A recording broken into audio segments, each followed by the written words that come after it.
Kenapa orang panggil aku Bambok T20? Sebab memang aku T20. Aku bukan B40. Kau bukan B40. Bukan.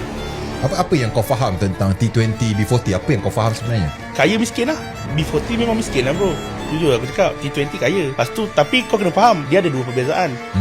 Dari segi, of course lah, pertama duit lah. Nombor dua, dari segi mindset, Cara berfikir. B40 dengan T20 berfikir tak sama. Apa yang membezakan cara kelompok B40 dan juga T20 berfikir? B40 dia orang tak fikir panjang.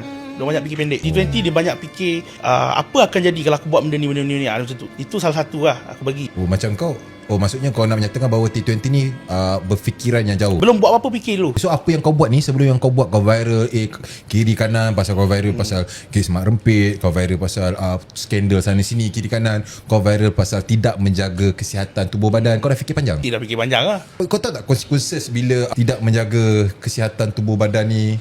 Ya, aku tahu. Sebab bagi aku, betul, kesihatan ni memang penting kalau kau tanya aku. Tapi macam aku cakap lah, kalau kau tak ada duit, tak guna pun kau sihat. Cuba kau fikir. Aku jangan bagi statement lah daripada aku. Kau fikir lah, betul ke tak? Aku kena fikir lah. Kau fikir lah. Saya. Kau masuk hospital pun pakai duit. Betul. Nak mati pun pakai duit. Apa function kalau kurus tak ada duit? Kau nak bagi tahu yang aku tak nak kurus sekarang, yang penting aku ada duit dulu. Betul. Itulah mindset aku, T20 punya mindset.